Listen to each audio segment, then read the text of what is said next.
Stephanie Jahn. I am the president of iCaucus. We're a national organization.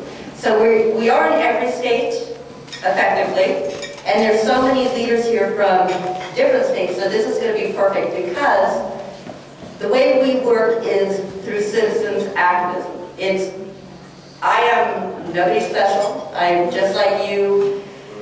Got fed up and tired of what was going on in Washington, D.C. and in my local government. I live in California, so you guys can all say, oh, I'm sorry. Thank you, yes. And I have a full-time job. I'm a wife, the mother of, well, we have 8 kids, my husband and I together, and we have grandkids. And I found the need to do something besides sit at home, yell at the TV as everybody else in that same like mind. And I found the organization of iCaucus because I am a doer. I belong to tea parties, I've gone to rallies, I've gone to Washington, D.C., for the 9/12. But I needed to do something that would make a difference. And iCaucus, it really resonated with me because I realized our problem was our representation. We've got a representative republic. And what's representing us now is special interest, big business, lots of money. And we don't have a voice. They don't listen to us because we don't donate to their campaigns more than the $25 we can, or whatever it is that our hard-earned money we can put out to somebody we believe in. And when they've got hundreds of thousands of dollars coming through the lobbying systems, then you lose your power. iCaucus was formed to take the power away from the special interest and money and put it back into the hands of the citizens like you and I. And that just resonated with me, and I got involved in California, so I am crazy, yes. But we made a difference in California, even though that wave coming across the United States in 2010 it kind of stopped short of Nevada and, of course, was unheard of in California. But we actually got 3 state representatives elected in California who are fighting every single day. Now you can do that in your community by getting involved with iCaucus. And a little bit about what we do is our vetting process is the most thorough, the most stringent vetting process that any citizen group puts a candidate through. We have a questionnaire that is a commitment. It's yes or no, very simple. But each question is based on principles of the Constitution, and it's a yes or no. You either will uphold it or you will not. And it's recorded so that if they do get elected, we can go back and hold them accountable for that commitment. And then we take it a step further because this is a job interview. These are people that are representing each one of us in our district. And we want to make sure that they're fiscally responsible. They understand the Constitution and the limitations of government within our Constitution. So we do a citizens interview as well. So not only do they answer this questionnaire, but the citizens in the district get involved in an interview. We do a recorded interview. We post that up, and then people within the district go to the website and they listen to the interview, they get to see the CQ2, they get involved in what we call iCaucus, which is a conference of the local community, ask further questions, kind of dissect these candidates. If there's multiple candidates, it's even better, because then you can look at different candidates. And then we vote for an endorsement. Endorsement does not come from a top-level board or a national board or the state board. It comes from the citizens within the district. And by doing that, it's unifying behind one candidate, because that's where we ran into huge problems in 2010. As we were all getting started and tea parties were growing and we were all getting together, this group came up with a great candidate, that group came up with a great candidate, we all had our great candidates, and the progressive won every time. And a classic example is Indiana with, I believe it was Evan Bayh, he retired. And they went out and found, the GOP went out and found Dan Coates. And Dan Coates is one of the most notorious lobbyists in Washington, D.C., but he's a GOPer. Brought him in, had lots of money. The 9/12 group put up a fantastic candidate. The Tea Party put up a fantastic candidate. The conservative grassroots group, that's what it's called in Indiana, put up a great candidate, and iCaucus had a great candidate. Any one of them would have been fine.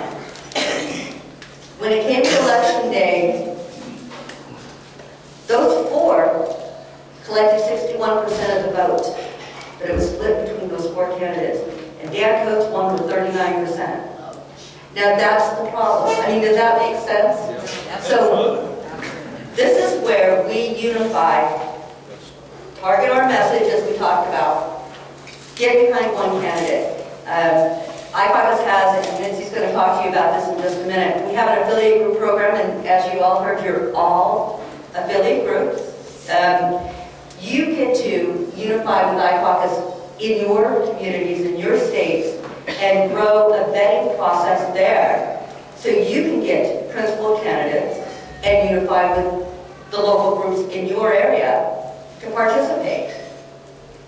Vet these candidates, come up with the one candidate, and then get behind them and push them through, because you actually have the power when you unify to win an election.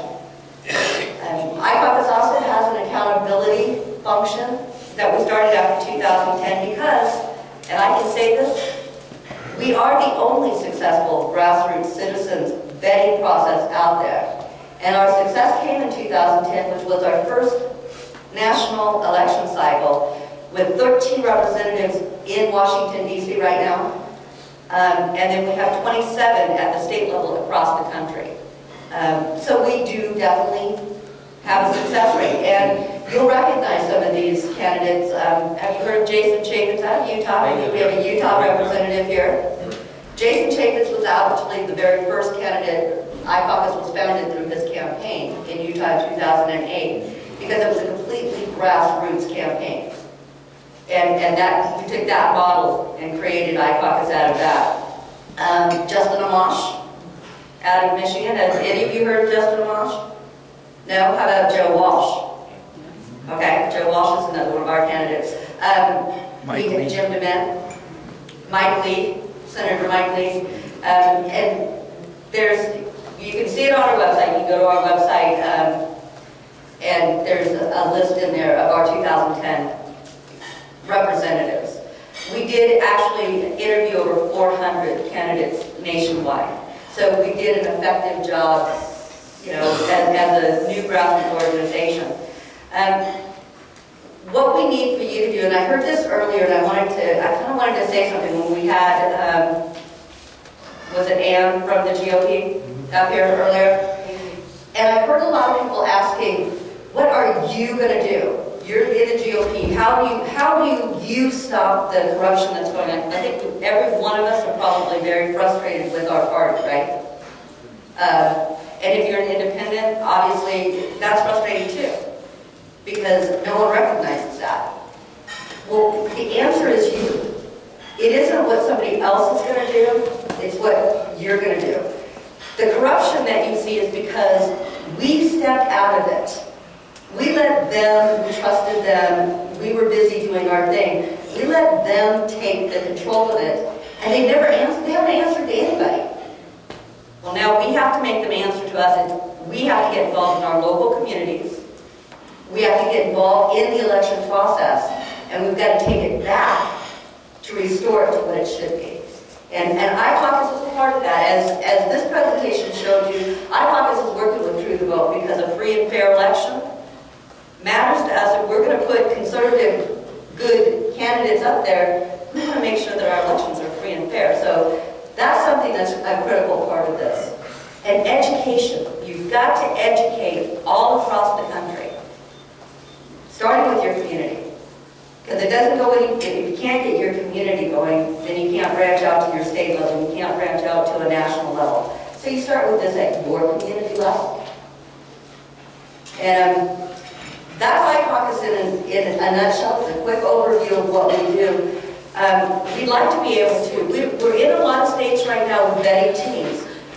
You guys can be the key to us getting further and do more states by helping us create the vetting teams in those states and getting trained and get people involved locally at your level. And we have the tools.